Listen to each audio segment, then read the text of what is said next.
ஆண்டவராக இயேசு கிறிஸ்துவின் நாமத்தில் என் அன்பின் வாழ்த்துக்கள். இந்த காலை வேளையில் உங்களை சந்திப்பதில் மகிழ்ச்சி அடைகிறேன். இன்றைக்கு தியானத்திற்காக நாம் தெரிந்து கொள்கிற வேத வசனம் சங்கீதங்களின் புஸ்தகம் 142 சங்கீதம் 5 வசனம். கர்த்தாவே, உம்மை நோக்கி கூப்பிடுகிறேன், நீரே என் அடைக்கலமும் ஜீவனுள்ளோர் தேசத்திலே என் பங்குமாய் இருக்கிறீர் என்றேன். கர்த்தாவே, உம்மை நோக்கி கூப்பிடுகிறேன், நீர்தான் என் அடைக்கலம், ஜீவனுள்ளோர் தேசத்தில் என் பங்கு நீர்தான். ஆண்டவருடைய பரிசுத்தமுள்ள நாமம் மகிமைப்படுவதாக. சங்கீதக்காரர் தேவனை நோக்கி கூப்பிடுகிறார். அவர் இப்படி சொல்லுகிறார், நான் உம்மை நோக்கி கூப்பிடுகிறேன், என் அடைக்கலம், நீதான் என் அடைக்கலம், ஜீவன் உள்ளோர் தேசத்தில் என் பங்குமாய் இருக்கிறீர். அவருக்கு ஒரு நம்பிக்கை உண்டு, ஜீவனுள்ளோர் தேசத்தில் எனக்கு ஒரு பங்கை அவர் வைத்திருக்கிறார் என்று.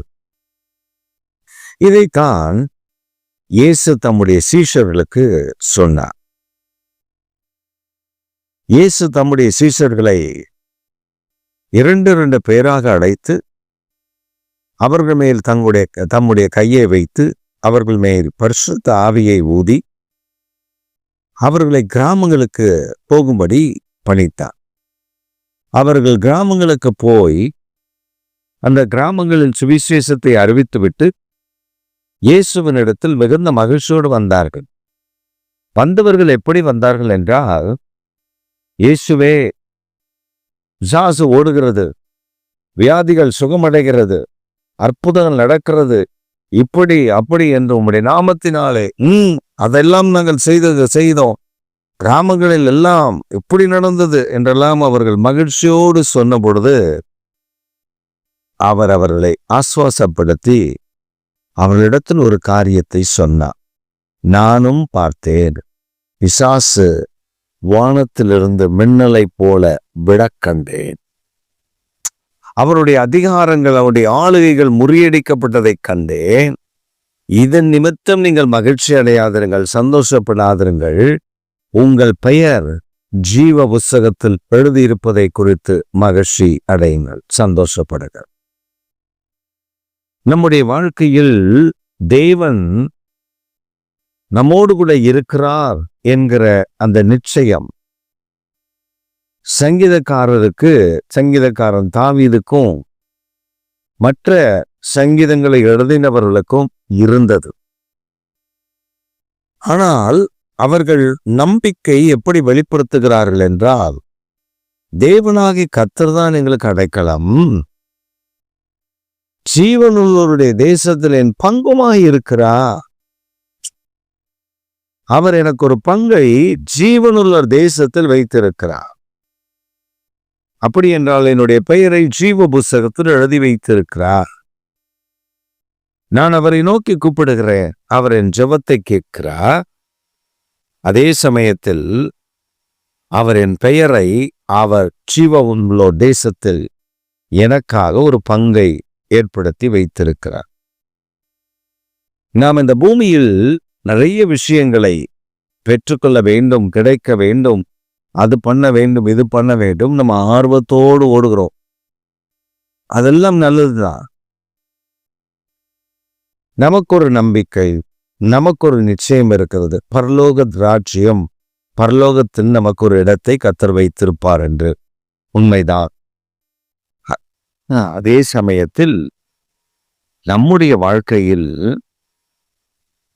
அந்த ஜீவனுள்ள தேசத்தில் பங்கை கொடுக்கிற கர்த்தரோடு நமக்கு உறவு எப்படி இருக்கிறது?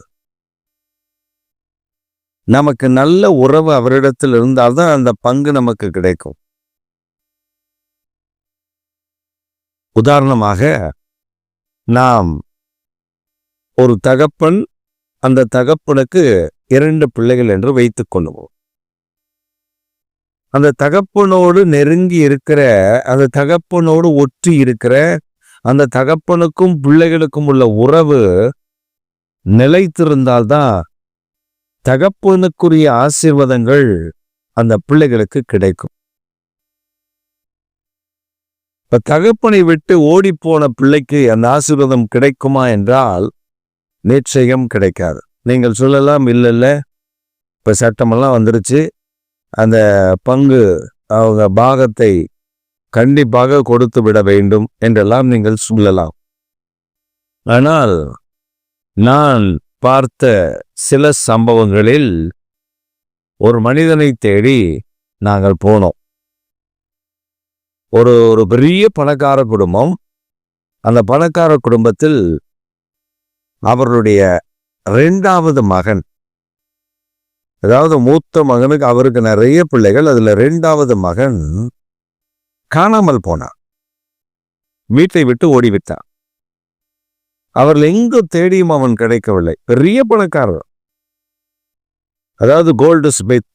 அப்பொழுது அவர் பத்தர் தொழில் மாத்திரமல்ல, அந்த நகை செய்து விற்பது மாத்திரமல்ல, அந்த நகைகளை கொள்முதல் பண்ணி, தங்கத்தை கொள்முதல் பண்ணி பல இடங்களுக்கு நகைகளை செய்து அனுப்புகிற அந்த பெரிய தொழில். அவங்க வீட்டில் நிறைய அறைகள் அந்த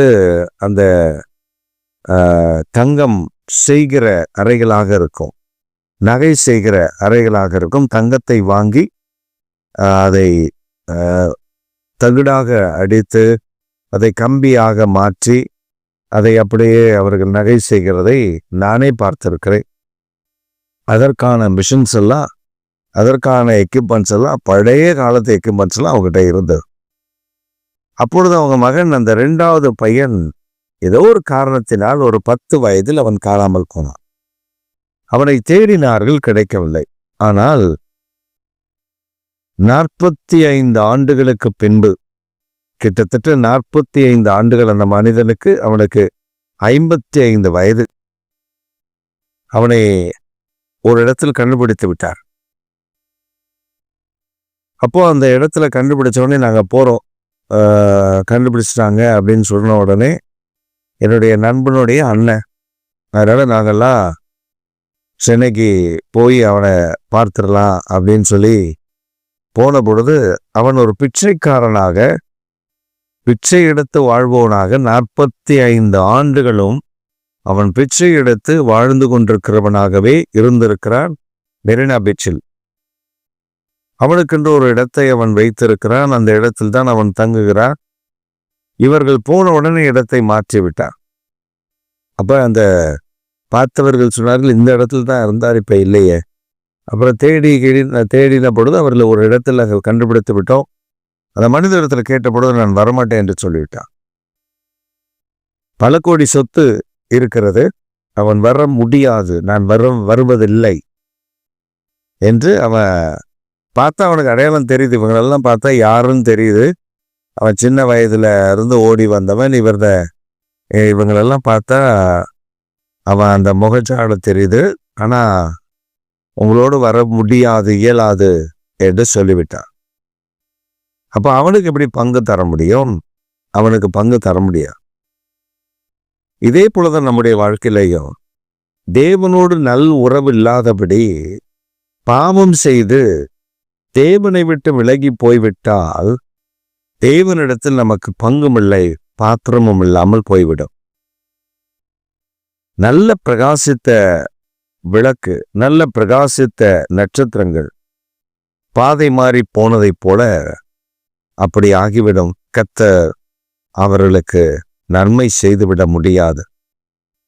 அந்த ஜீவனுள்ள தேசத்தில் அந்த பங்கை தர முடியாது.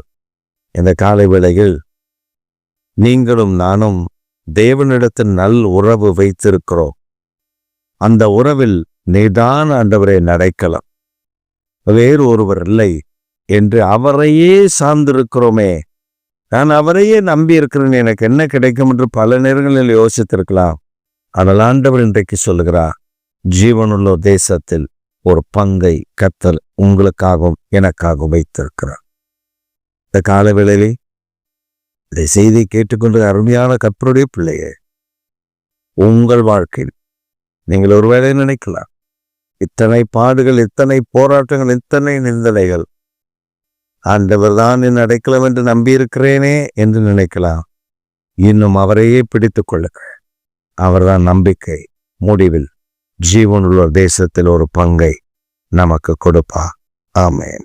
ஆமென்.